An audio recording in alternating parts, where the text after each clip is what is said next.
welcome back to my world of stuff.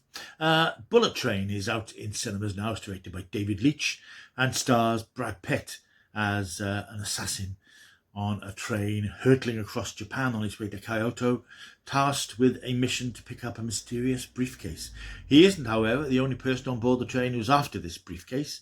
He's also being followed by some trained assassins and the people with their own strange agenda. This is an odd one. I went into this film having only seen a couple of trailers that have been released in the last few months, thinking this looks like an interesting, slightly madcap action film. It could be fun. And it sort of was fun, but not quite in the way I expected. I'm not the first person to have made this observation, but it is very much like a Guy Ritchie film. A lot of the characters speak in that sort of the way that we know from early Ritchie films like Lock, Stock and Snatch, that sort of geezerish slang, and with those sort of cultural references, particularly to the main characters played by Aaron Taylor-Johnson and Brian Tyree Henry, who are these two hired killers who are also aboard the train. Aaron Johnson has an interesting English accent, and Brian Tyree Henry's character, he's obsessed with Thomas the Tank Engine. He's constantly referring to Thomas the Tank Engine, and he lives his life by a creed based on the adventures of Thomas the Tank Engine, which is quite amusing, but it does get a bit tiresome because it forms sort of the spine of the character. And once you get those references, you think, oh, okay, got that, yeah, that's quite amusing. My own personal description of the film is one that, imagine if Guy Ritchie and Quentin Tarantino had a love child. They come up with a film like this because it's got the incredible, adrenalized, quite violent action sequences that you associate with Quentin Tarantino, and that sort of laddish, larky characters and dialogue of a Guy Ritchie film. The two sort of go together. It's my David Brent impression, in a way that is quite pleasing, quite enjoyable, but it does get a little bit wearing. I think if you go into this film expecting a fairly routine action movie, you're going to be not disappointed but surprised, because it isn't quite that. It's based on a book which I've never read and probably never will, so I suppose it might be interesting to see if there are any what the differences are and what the similarities are. If you have watched it, which is probably unlikely, leave a comment down below and let me know.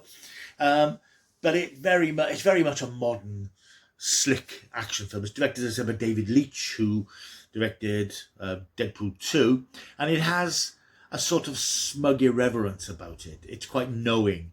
Look how clever we are, look how witty we are, look at the little references we put in, look at the cameos from our friends. It has got that sort of smirk about it, which, as I say, can get a little bit tiresome. The storyline is very convoluted. You have to work to keep up with it. Certainly the first 20-25 minutes, it's a bit, what's going on? Why are they? Who's that? And what is? And who? And when? And if? But it sort of comes together, and I think towards the end you see how the various characters who don't seem to have much of a connection, they do have a connection in the end, and it's quite interesting to see how it all comes together. Certainly in the explosive final half an hour, which is nuts, frankly, it's completely nuts, as it sort of, the narrative goes off the rails in an appropriate way in a film about a train. Not necessarily in a bad way, it's still hugely entertaining, even if some of the CGI does stretch at the edges of what they could achieve on the budget, to be honest, at the end. But it's sort of good-natured. I think it's hard to dislike it, because obviously I think everybody who's making the film, who's involved in the film, is clearly having a good time. Quite possibly a better time than the audience. Brad Pitt's having a great time, and I do like Brad Pitt. I think he's a bit like Tom Cruise. He's one of the great film stars. Although I think, unlike Tom Cruise, Brad Pitt hasn't found a defining sort of style or defining role yet. I say yet, he's in his 50s, so he may never will.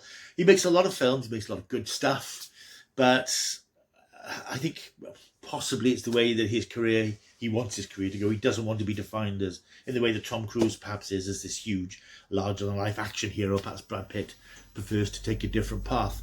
But he is good. He's clearly having a great time here. His character's a lot of fun. He's on board this train to collect this briefcase, but he doesn't really want to be there. He's standing in for somebody else who is sick, and that in itself is a bit of a joke in the film.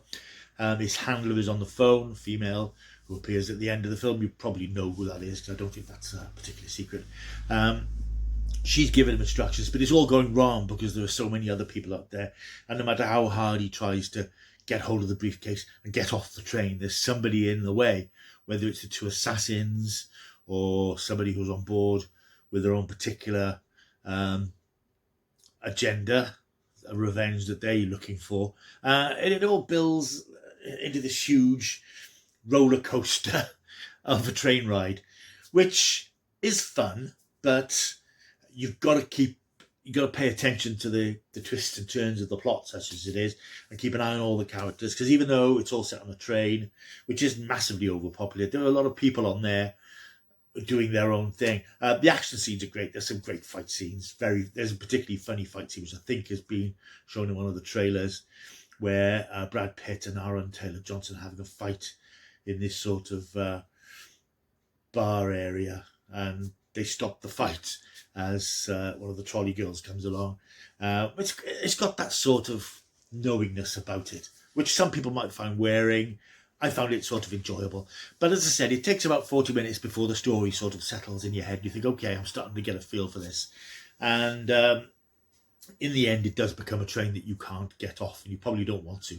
So I found it hugely enjoyable. And because of that, I'm going to give it 7 out of 10, because it's a good 2 hours of crazy escapist entertainment. It's in cinemas now if you want to go and see it. If you've seen it, let me know what you thought of it. Leave a comment down below. I'd be interested to hear what you think of it, because it could be quite divisive. Some people might get exasperated by its knowingness, because it is very full of itself. But let me know what you thought of it. Leave a comment down below. Don't forget to like and subscribe. Come on. Don't make me wave my fist at you. Right, I'm out of here. I'll see you soon. Until I do, hey, keep taking the stuff.